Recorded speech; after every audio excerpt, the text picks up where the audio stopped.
Vítejte u prvního videa z veletrhu IWA 2025, ve kterém vám ukážeme novinky od Delta Armory. Ty vám ale výjimečně nepředstavím já, ale člověk od Delta Armory, který byl tady na stánku a vše nám ukázal. Jediný menší problém tady bude kvalita zvuku, protože bylo hodně ruchu na pozadí a já ještě nemám koupené mikrofony, aby se to dalo trochu utlumit.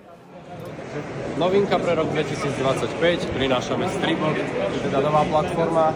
Je to zbranie vyrobená na základe reálnych kreslení, reálnej zbrane od Grand Poweru. Máme licenciu, je to oficiálny produkt. Je tu jednak jednej spravené reálnej zbrani. Máme dve varianty, čo sa týka tela, materiálu. Charlie a Alpha, s tým, že Charlie spodok je vyrobený z polyméru, vrch takisto z polyméru. Ďalej tu máme Alfu, ako poznáte aj z predošlých, čiže tým pádom tam bude nejaký ten kov. Spodok je takisto klasický polymér, pretože tak je to aj pri ostrej zbrani. S tým, že vrch je alumínium, teda hliník s CNC záverom.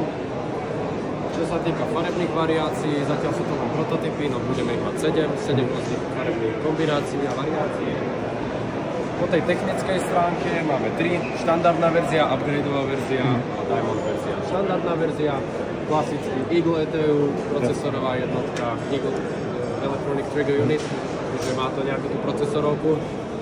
Čo sa týka upgradeovej verzie, upgradeová verzia takisto ETUčka Eagle, ale s tým, že 16:1 CNC hliníkové kolesa, hlava valca, hlava piesla takisto. Čo sa týka trysky, je takisto CNC hliníková a vysokotáčkový motor. Ďalej tu máme tú Diamondovú verziu.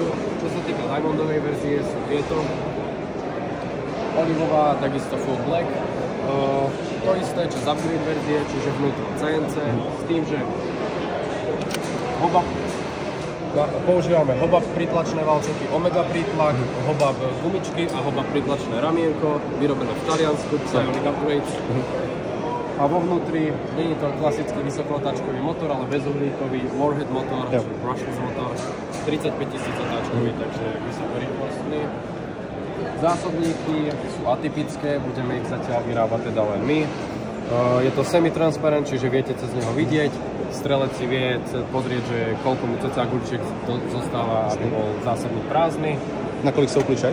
120, je to mitke. 120, tak. Okay. Ďalej, pažby zatiaľ nebudú dostupné. Čo sa týka, keď vyberiete zbraň z krabice, klasický zbraň, zásobník, čiže minus pomič, tak a bez pažby. To je vlastne out of the box. Pažby budú dostupné určite ešte predtým, ako naskladíme prvú varku do Stribogov. Chceme už, nech to je ACCčka sú už fakt, že komplet. Ak nejaké otázky, ľudne. Kdy tak budou dostupní? Začiatkom tohto leta. Dobře. Začiatok tohto leta.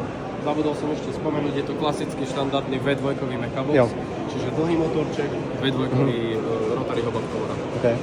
Čiže žiadny A-typ, dostupnosť dielov je jednoduchá, V2-kový mechabox je najrozšírenejšia platforma a ľahké na upgrade. Tak. Super.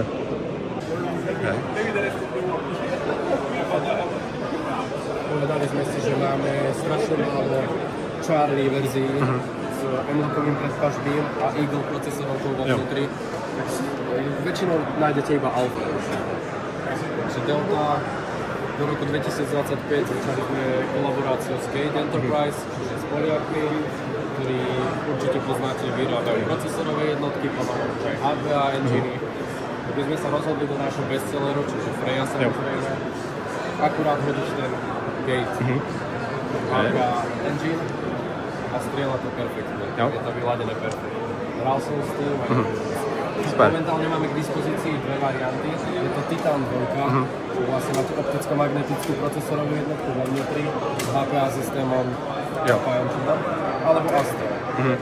Líši sa to v tom, že Aster je single solenoid a Titan 2 je double solenoid. Jasně. A ta bude taky dostupná během léta, nebo už? No, ta už je dostupná? Komplet, myslíte? Komplet, no, takhle. Nie, tak to bude tiež tak ako začiatok leta. Okay. Čo sa týka týchto engineov, tak sú dostupné. A víte, jaká bude přibližně cenovka na e-shopech u téhle? Kompletní hotové, no. Nechceli by sme presiahnuť 800 €, čiže rátame tak okolo tých 800. Feedbackov z našich zákazníkov. Sme museli upraviť nejaké časti, tak chalani naši technici boli aj v Číne, aj na Tajvane, kde sa vlastne vyrábajú. Veľa zákazníkov tvrdilo, že im uniká plyn, že ten zásobník na jedno naplnenie plynu vydrží jeden zásobník Big E.